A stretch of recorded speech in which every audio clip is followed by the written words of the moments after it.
এর আগের লেকচারে আমরা পূর্ণ সংখ্যা ও ভগ্নাংশ সংখ্যার যোগ সম্পর্কে আলোচনা করেছি। এই ভিডিওতে আমরা পূর্ণ সংখ্যা ও ভগ্নাংশ সংখ্যার বিয়োগ নিয়ে আলোচনা করব। পূর্ণ সংখ্যা বলতে কাদেরকে বলা হয়? যে সকল সংখ্যাগুলি পূর্ণ আকারে থাকে, যেমন 1, 2, 3, -5, -7 এই সংখ্যাগুলোকে বলা হয় আমাদের পূর্ণ সংখ্যা। আর ভগ্নাংশ সংখ্যা কাদেরকে বলা হয়? যে সকল সংখ্যাগুলি লব্বাই হরের আকারে থাকবে, 1-এর 2, 5-এর 7, 3-এর 4 এগুলো হলো আমাদের ভগ্নাংশ সংখ্যা। এবার আমরা এই পূর্ণ সংখ্যা আর ভগ্নাংশ সংখ্যা তাদের বিয়োগফল কীভাবে নির্ণয় করতে হয় সেটা শিখব। প্রথম অঙ্ক দেখো, 1 - 1-এর 2 এটা হচ্ছে আমাদের পূর্ণ সংখ্যা আর এটা হলো আমাদের ভগ্নাংশ সংখ্যা। তো এই দুটি সংখ্যার মধ্যে আমরা কী করবো? বিয়োগফল নির্ণয় করব। তাহলে যোগের ক্ষেত্রে যেমন দেখেছিলাম যে এই দুটি সংখ্যার মধ্যে দেখো যেটা আমাদের নিচে বসে আছে সেই নিচের সংখ্যাটাকে আমরা কী করবো? নিচে লিখে দেবো। তাহলে 1 আর 1-এর 2-এর মধ্যে দেখো 2 আছে, 2কে আমরা নিচে লিখলাম।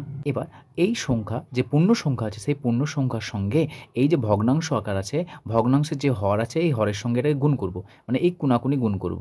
তাহলে 1-এর সঙ্গে 2 গুণ হবে, তাহলে 1 গণিত 2, মাঝখানে কী চিহ্ন আছে? মাইনাস চিহ্ন আছে, এখানে মাইনাস দেব। আর তারপরে যে সংখ্যা আছে 1 আছে, 1 দিলাম। এবার এটাকে আমরা বিয়োগ করব, তাহলে 2 - 1/2। তাহলে 2 থেকে 1 বাদ দিলে আসছে 1/2। তাহলে 1 - 1-এর 2 এর মান কত পেলাম আমরা? 1/2 পেলাম।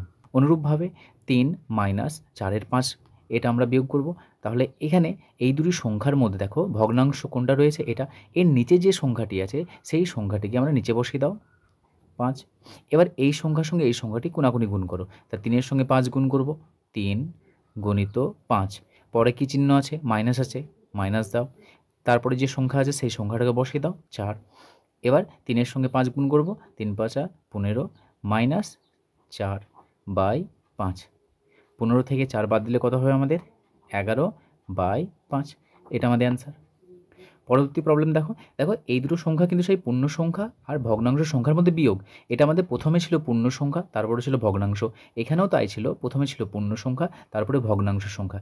এবার আমরা কী করেছি? প্রথমে ভগ্নাংশ নিয়েছি, তারপরে পূর্ণ সংখ্যা নিয়েছি। একইভাবে আমাদের বিয়োগফল নির্ণয় করব। তাহলে এই দুটি সংখ্যার মধ্যে দেখো নিচে কে বসে আছে? নিচে আছে 4, এই নিচে 4 সংখ্যাটাকে বসিয়ে দাও। এবার কী করবো? আমরা এই কোনাকুনি গুণ করব। এর আগে আমরা এটার সঙ্গে এটা গুণ করছিলাম। অনুরূপভাবে আমরা যে পূর্ণ সংখ্যা আছে, পূর্ণ সংখ্যা আর ভগ্নাংশের নিচে যে হর আছে সে হরের সঙ্গে এই সংখ্যাটি গুণ করব। তাহলে প্রথমে কত আছে আমাদের? 3 আছে, 3কে লিখো। প্রথমে যে সংখ্যা আছে সেই সংখ্যাকে লিখলাম। পরে কি আছে? মাইনাস চিহ্ন আছে, মাইনাস দাও। এই 2-এর সঙ্গে 4 গুণ হবে, তাহলে 2 গণিত 4। তাহলে 3 - 4-এর সঙ্গে 2 গুণ করলে 8/4। 8-এর সঙ্গে 3 বিয়োগ করলে কত হয়? 5 আসে। তার মানে দেখো এটা হচ্ছে প্লাস, এটা হচ্ছে মাইনাস। তার মানে দুটি সংখ্যার মধ্যে যোগ বিয়োগ কখন হয়? বিয়োগ তখনই হয় যদি দুটোর চিহ্ন আলাদা থাকে। এখানে আছে প্লাস চিহ্ন, এখানে মাইনাস চিহ্ন। তাহলে নিশ্চয়ই 8 আর 3-এর সঙ্গে কী হয়? বিয়োগ হবে। কত বিয়োগ? 8-এর সঙ্গে 3 বিয়োগ করলে 5 হয়। কিন্তু এই দুটি সংখ্যার মধ্যে যে সংখ্যাটি বড় তার যে চিহ্ন আছে সেই চিহ্ন বসবে। তাহলে কত হবে? -5/4। তাহলে 3-এর 4 - 2, অ্যান্সার কত হবে? -5/4। অনুরূপভাবে 3-এর 5 - 4 এই দুটি সংখ্যার মধ্যে নিচে কে বসে আছে? দেখো নিচে বসে আছে আমাদের 5, 5কে বসিয়ে দাও। এটা যেহেতু উপরে লিখতে চাইছি তাহলে উপরে কে আছে? প্রথমে আছে 3, তাহলে 3কে লিখে দাও। মাইনাস চিহ্ন আছে, মাইনাস দাও। এই 4-এর সঙ্গে এই 5টা গুণ হবে, তাহলে 4-এর সঙ্গে 5 গুণ হবে, তাহলে 5 গণিত 4। তাহলে কত হবে এটা আমাদের? নিচে আসছে 5, উপরে থাকছে 3 -4 × 5 = 20।